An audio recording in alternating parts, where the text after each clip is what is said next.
Fala galera, beleza? Vocês estão bom? Galera, terçou, 6 de janeiro de 2026. Galera, hoje o vídeo tá quente, vamos falar de Flamengo, vamos falar de Corinthians, situação de Maicon no Corinthians, situação também do Flamengo e Caio Jorge. O Flamengo pode ser acionado na FIFA, o Cruzeiro está fazendo essa ameaça, mas antes, não se esqueça de se inscrever aqui no canal, dar aquele likezinho muito massa, compartilha com seus brothers e suas sisters. E também não se esqueça de me seguirem lá no Instagram, vou deixar o link aqui na descrição. E vamos voltar pro vídeo, vamos lá. Vamos falar primeiro de Maicon, a situação do Maicon. Ontem eu falei aqui no vídeo que o Maicon poderia ir pro Atlético Mineiro ou pro Fluminense. Fluminense já era, não existe mais essa possibilidade. O Fluminense eu acho que só sondou bem no início ali das negociações. Mas ele pode pintar no Atlético Mineiro. Essa reviravolta ocorreu após o Atlético Mineiro aceitar todas as exigências do Shakhtar Donetsk. Os 3 anos de contrato e algumas outras coisas. Coisa que o Corinthians inicialmente não queria, porque o Corinthians queria fazer uma negociação um pouco mais dura, um pouco mais rígida com o Maicon. Mesmo sabendo que era um pedido do Dorival, o Maicon é o capitão do time, Dorival vê o Maicon como um grande pilar ali no meio de campo, mas o atual dirigente do Corinthians, o Marcelo Paz, optou inicialmente por uma negociação de 2 anos, o Shakhtar ficou com o pé atrás e ontem ainda o Corinthians voltou atrás e decidiu dar os 3 anos de contrato ao Maicon. Porém, pelo que algumas páginas aí no Instagram, que dão notícias do Corinthians atualizadas, postaram, na verdade, o Maicon já aceitou as condições do Galo. Maicon não, né? Na verdade, o Shakhtar Donetsk aceitou as condições do Galo e convenceu o Maicon a ir pro Galo. Convenceu. A gente sabe como é que o dono do passe do jogador convence o jogador, né? O dono dos direitos do jogador convence o jogador. Então, provavelmente, não é certeza ainda eu estava procurando hoje pela manhã alguma notícia oficial, mas não encontrei. Mas, provavelmente, o Maicon será jogador do Galo. Ainda existe um fio de esperança do Corinthians de conseguir reverter essa situação. Para o torcedor corintiano, isso seria interessante, caso o Corinthians consiga aí reverter essa negociação com o Atlético Mineiro e consiga a permanência do Maicon, já que ele é um jogador importante para o treinador. Porém, a tendência realmente é ir para o Galo, não tem muito o que fazer nesse sentido. Cabe agora esperar como o Corinthians vai montar esse elenco. Não sabemos ainda como é que vai ser essa montagem, até porque o Corinthians ainda tem um transfer ban. E falando em transfer ban, critiquem à vontade, mas o Osmar Stabile conseguiu pelo menos cumprir uma das promessas de campanha. Quitou a dívida com o Rojas, quitou ontem, pagou os 41 milhões de reais ao Rojas e quitou a dívida para evitar o segundo transfer ban. Isso mesmo, o segundo transfer ban da FIFA. O Corinthians ainda está com o transfer ban do Félix Torres, porque está tentando negociar uma forma de pagar sem os juros com o Santos Laguna, mas o Santos Laguna não quer abrir mão dos juros, então ainda está aí nesse processo do transfer ban. Tanto esse do Félix Torres, tanto como também o outro transfer ban ligado à CBF. Então o Corinthians tem que correr atrás o mais rápido possível para poder reforçar o elenco, nem que seja ali uns 2 ou 3 jogadores. Ainda tem a questão do Anguilheiro, que não teve contrato renovado.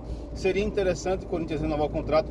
E tem mais uma curiosidade sobre a questão do Maicon. Como essa possível renovação do Maicon viria como uma transferência e não como um empréstimo, ou seja, não seria uma renovação de empréstimo, para o Corinthians conseguir esse contrato do Maicon em definitivo, teria que também sair do transfer ban para poder registrar o Maicon como contrato definitivo. Então o Corinthians está lascado do mesmo jeito. Ele tem que dar um jeito de se livrar do transfer ban do Félix Torres e também do transfer ban do caso aí da CBF. Não tem para onde correr, o Corinthians tem que correr contra o tempo o mais rápido possível, ver essa situação. Ainda tem aquele bolo todo da caixa que eu falei no vídeo de ontem.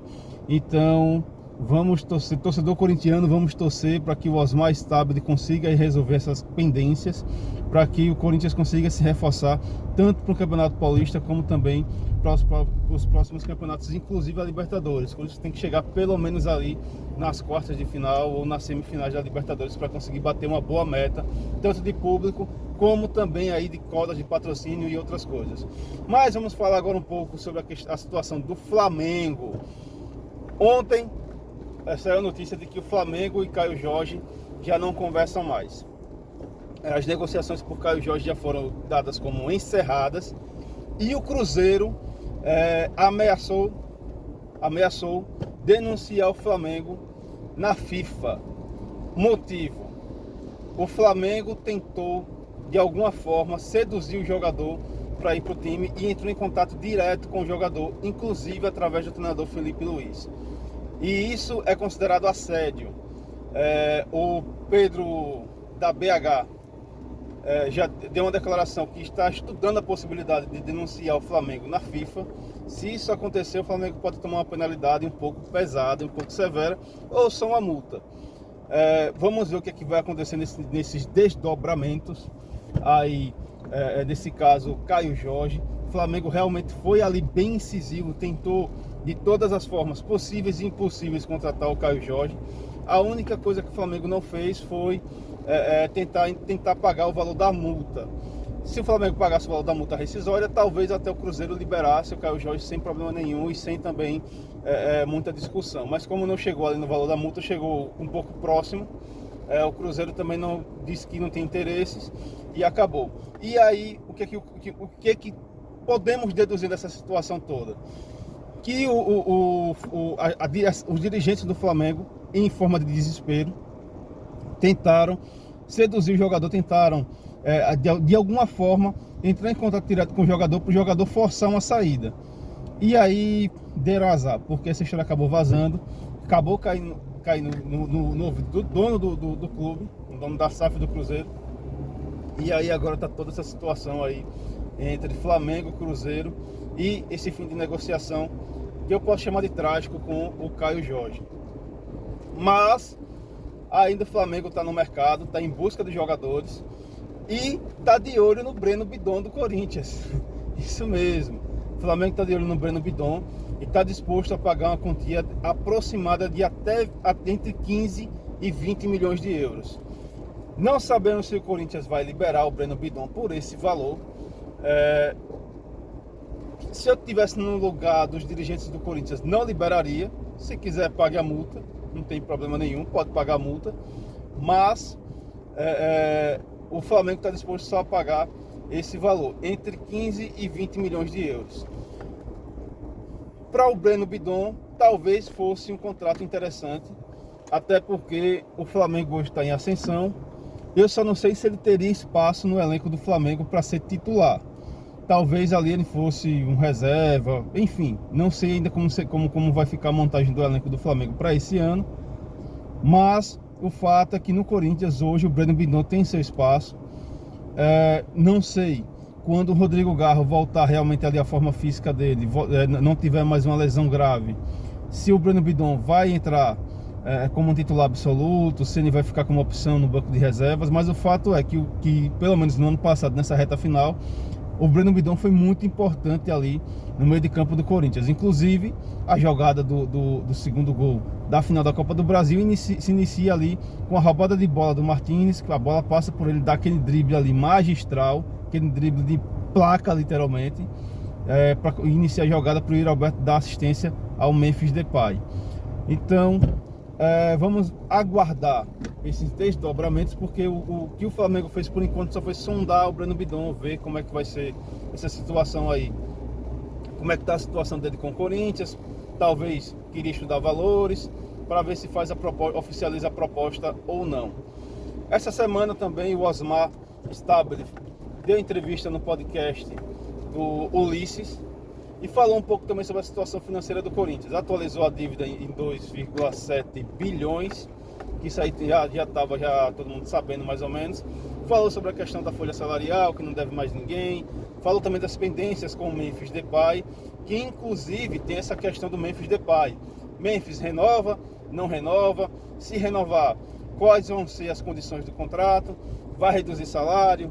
vai, sei lá, reduzir questão de premiação, porque o contrato do Memphis é muito amarrado em vários quesitos, por exemplo, salário, premiação, bonificação por metas batidas. Como é que vai ficar essa questão do Memphis? Para o Memphis, o Corinthians fez muito, na verdade, o Corinthians fez muito bem para o Memphis, muito bem. No Corinthians, o Memphis volta para a seleção, pegou a artilharia isolada da seleção holandesa, vem sendo convocado com frequência, é um jogador importante ali agora na seleção holandesa, mesmo que aqui no Corinthians em alguns jogos ele não atue muito bem, mas é um jogador importante, um jogador muito perigoso, e em um deslize ali da defesa ele consegue realmente ali desmontar todo o esquema defensivo do adversário e consegue ali em muitos momentos ser decisivo. Então mesmo o Memphis Depay passando, sei lá, 80 minutos de um jogo meio que ali sumido, apagado, em 10 minutos ele pode ir lá e resolver o problema. Acho que é um jogador importante, acho que o Corinthians tem que manter o contrato do Memphis, até porque esse ano é ano de Libertadores, e tem que fazer o possível ali para manter essa base do elenco, porque perder jogador com esse transfer ban válido vai ser bem difícil. Até porque, por exemplo, Pedro Raul voltou do Ceará, ia ser negociado com o Internacional e agora não vai mais porque tem que ser opção ali, tanto no banco de reservas como também para ser titular. E é desejo do Pedro Raul ficar no Corinthians, porque o Pedro Raul acaba se inspirando em parte no próprio Yuri Alberto, na reviravolta que Yuri Alberto teve no ano de 2024, quando estava sendo bastante criticado e conseguiu ali a artilharia do Campeonato Brasileiro junto com o Alejandro do Vitória. Então, vamos aguardar também como vai ser essa montagem do elenco do Corinthians, vamos ver se o Pedro Raul vai conseguir se adaptar a esse esquema tático do Dorival. Acho que o esquema tático do Dorival favorece um centroavante fixo, ou seja, favorece bastante ali o estilo de jogo do Pedro Raul. Vimos que o Pedro Raul tem qualidade, pelo menos ali na área. Na área realmente ele é muito, se a bola chegar nele, ele é perigoso. No Ceará ele conseguiu fazer muitos gols. Então, acho que seria uma boa opção ali para o esquema do Dorival. Não sei se o Dorival vai permanecer até o final do ano. Sinceramente, espero que permaneça.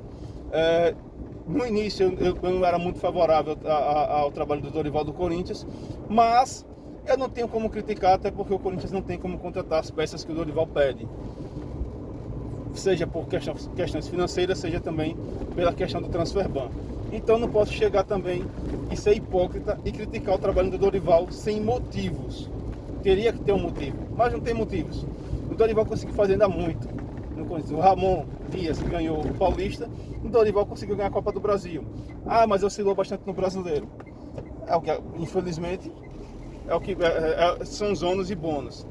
O Dorival acabou priorizando a Copa do Brasil para poder conseguir chegar na Libertadores, já que pelo Brasileiro ia ser muito difícil.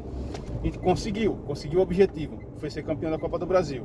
Agora, esse ano, é conseguir atingir algumas metas, principalmente ali no Paulistão, conseguir chegar na final. A meta do Corinthians esse ano no Paulistão é chegar na final e, se possível, ganhar, até porque é o atual campeão paulista, porque já inicia o ano muito bem. Tentar uma possível vitória diante do Flamengo nessa final da Supercopa do Brasil. Se conseguir também, ótimo, perfeito, que aí o ano do Corinthians já começa bem melhor, e principalmente conseguir se livrar de alguns débitos aí que são um pouco mais emergenciais. E é isso, galera, espero que tenham gostado do vídeo e é nóis!